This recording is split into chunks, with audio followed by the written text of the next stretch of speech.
Job is introduced as someone who had it all: wealth, family, reputation, and a deep relationship with God. By any standard, ancient or modern, he was the picture of integrity and success. But suddenly, in one chaotic day, it all collapses.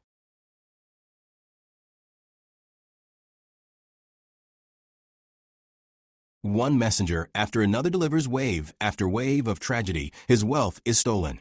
His workers are murdered. Fire destroys his flocks. And worst of all, a natural disaster kills all 10 of his children. In the face of unbearable grief and overwhelming loss, Job's response is shocking: not bitterness, not blame, but worship. He tears his clothes in mourning, but then falls to the ground and praises God. The Lord gave, and the Lord has taken away. Blessed be the name of the Lord. He doesn't curse God or demand answers. He worships. And reminds us of having the strength to worship even when it made no sense. Imagine your phone buzzing with notification after notification. One friend tells you your car's been stolen. Before you process that, another calls to say your job's gone, company folded overnight. Then, a fire hits your apartment. You think it can't get worse until you hear the unthinkable: your family is gone in a tragic accident. This is the scale of what hits Job, and it all comes down at once. No buffer. No time to breathe. Most people today, maybe even most of us, would break under the pressure. We'd spiral into shock, anger, or depression.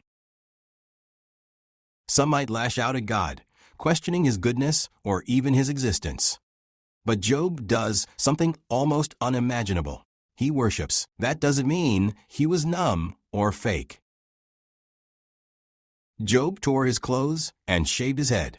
Ancient ways of showing raw grief. But he also acknowledged a truth deeper than his pain: life was never really his to own. Everything he had was a gift. And though the loss was brutal, his worship revealed trust in a God greater than his circumstances. So what do we take from Job's response? 1.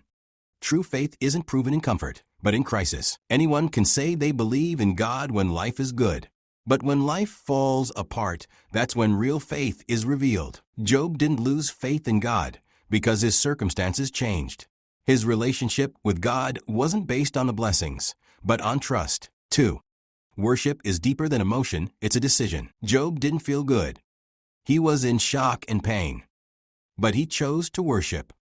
This shows that worship isn't just singing when we feel inspired, it's a posture of the heart that says, God is still worthy even now. 3. Loss doesn't cancel out identity or purpose. Job's world collapsed, but he didn't lose his identity. He still knew who he was and whose he was. His pain was real, but it didn't redefine the God he believed in. 4.